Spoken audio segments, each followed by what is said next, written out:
Ispeeshaalistii baqaqsanii yaaluu akkasumas ispeeshaalistii laaparooskooppik sarjariiti. Taayiroid gilaandii yookaan xannachi taayiroidii jennu kun xannacha xiqqoo morma namaa karaa fuulduraa gara gadiitti argamtu kan ijaan mul'atu miti alaan noormaalii ta'u. Faayidaan isaa qaama guddaa kana guutummaa waan sochoosuu danda'u hormoonii qaama keenya keessatti nuuf oomishuu qaba.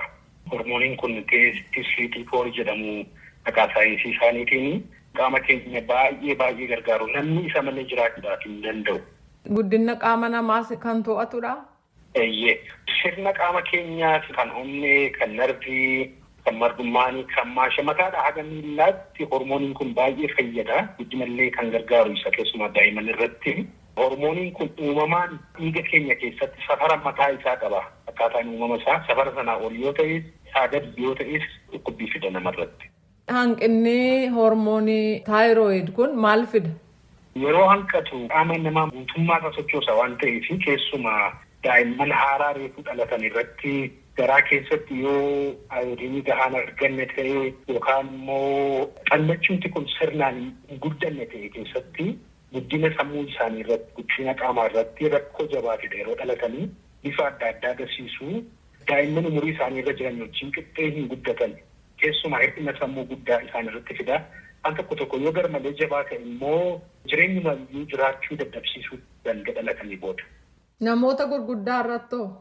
Namoota gurguddaa irratti mul'achuu danda'a. Sababni kana fidu hedduutu jira. Qaamaan yoo nama gurguddaa irratti mul'atan garmalee waan hundumaa fedha dhabuu, nyaachuudhaaf, socho'uudhaaf, miira saalaa waan hundumaa dhabsiisa.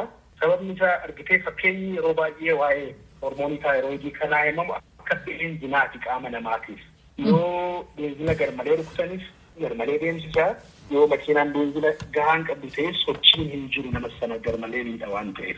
Waa hedduudhaaf fedha dhabuu guddaa namarratti fidaa, hirriba namatti baay'isuu danda'a, kana fakkaata. Namoonni tokko gootarii yookiin quufa morma jalatti ba'u taayiroidii kanaa wajjin wal qabsiisu. Mee waa'ee isaa naa ibsaa. Taayiroidiin noormaalii ta'e mul'atu. Yoo mul'achuu jalqabe yoo guddate garuu gootarii yookaan quufa mormaa loqoo dabraatiin naannoo Oromiyaatti hujilees jedhamee waamu. Sun haala namaan uumamaa tokko guddinni isaa noormaalii ta'uu danda'a. Fiiziyooloojik taayiroomegaalii gootarii kan jennu sun keessumaa yeroo umurii daa'imman darban qaamni isaanii hormoonii kana dabalataan barbaada guddinaaf waan ta'eef qaama keessa ayoodiinii gahaan hin jiru taanaan seelii isaa baay'isee ayoodiinuma jirtu kana fayyadamuu waan yaaluuf qaamni isaa baay'ee guddata yeroo sana dabalaa deema. Yeroo ulfaatu yeroo garaatti baay'atanis meetaaboliizimii isaanii waan baay'ee dabaluuf waliin guddata sana kompenseet gochuudhaaf. Kun fiiziyooloojikiidha, dhukkuba hin jedhamu.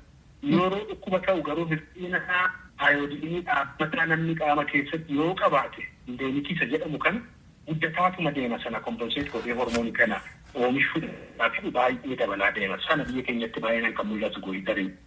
Wal'aansi isaa maal? Namni dura qoratamuu barbaachisaa. Tokko inni guddaan mormi namaa kun alatti mul'ata waan ta'eef guddinni isaa bifa namaa baay'ee miidha. Bifa sana waan balleessuuf namoonni yeroodhaan yaalamuu barbaachisaa. Saayiziin isaa adda adda nama tokko irratti haga kiiloo 1-2 yeroo gahuutu jira haga gurraatti ol dhufee kan guddatu. Mormi namaa vaayitaal istiraakcharii hedduu qaba. Karaa ittiin hafuura baafannu achi kan nyaannu achi itti dhiigaa gurguddaan kan darbu achiini. Sana hundumaa irratti dhiibbaa fiduu danda'a. Keessumaa gara keessaatti yoo biqile namoonni halkan rafuu dadhabuu danda'u. Hudhuun jira, liqimsuu dadhabuun jira. Sun yoo mul'ate hatattamaan gara mana yaalaa dhaqanii yaalamuu barbaachisa. Namoonni quufa mormaa kana qaban sagaleen isaanii yoo jijjiirame duraarra adda ta'e yoo korrise sun deenjar saayiniidha. Narvii baay'ee toora baafachuuf, dubbachuuf, nyaachuuf nama gargaaru qabatee jira yookaan immoo gootarii dhumti kun amala jijjiirratee gara xannachaan waan maluuf hatattamaan yaalamuu isaan barbaachisa. Akkuma alatti guddatu kana farnamni kan jennu lafee laphee fi morma wal agarsiisu gaditti yeroo guddatu ispeesiin sun xiqqoo waan taateefi bu'aa hafuura baafannaa tiraakiyaa kana baay'ee dhiiba gar tokkotti dhiibaa. Yeroo sana namoonni hafuura baachuudhaaf baay'isanii rakkatu. Yaalii hatattamaa barbaachisa. Baay'ee diskomfortii cimaa isaanitti fida waan ta'eef halkan isaan ukkaamsaa guddaan ciisuun keessumaa baay'ee isaan rakkisa namoota akkasii gadi yeroo guddatu. Sun keessatti guddatee hagam gahaa ka jedhu qoratameeti ilaalamuu isa barbaachisaas kaanidha. Wal'aansi isaa maal? Qoricha moo waan biraa? mallattoolee amma dubbanne mallattoo ciccimaa kana baay'inaan qabaannaan dursa eksteentiin isaa hagam gahaa dhibeen kun hagam gadi fagaatee jira, eessa jira, maal miidhee structure isa kamiin qabate ka jedhu ogeessi qorachuu barbaachisaa.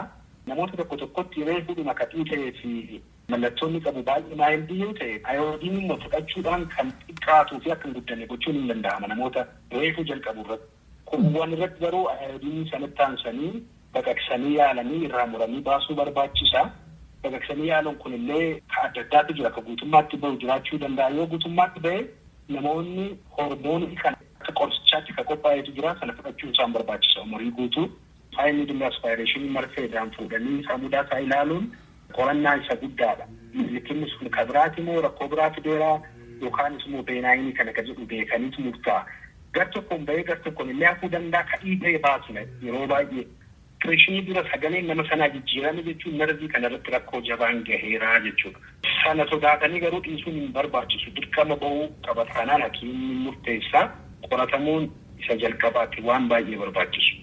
Hormooniin kun qaama keessatti garmalee yoo dabalu siistamni qaama namni sun irra jiru maratu aktiivitiin isaa garmalee ol ka'a. Fakkeenyaaf onneen baay'ee rukutaa, amallis nama sanaa baay'ee jijjiiramaa, namootaan wal loluu, aaruu sanallee hin fidaa. Meeshaa qabachuu dadhabuu harki isaanii roobuu danda'a. Yoo waan akkasii milikkitoonni jiraatan dhaqanii mana yaalaatti hormooniin qaama isaanii keessa taayiroidiidhaan oomishamu kun dabaleera moo hin daballe jedhanii yoo qoratan. Sana booda qorsi jira sanaafis akka hormoonni sun hin daballe gaddeebii waan gargaaru jira sana qoratamuu isaan barbaachisa. Dooktar Sanyii Baqqalaa ibsanuu laattaniif maqaa raadiyoo sagalee Ameerikaan hedduu galatoomaa. Haa ta'u illee galatoomii ulfaatu.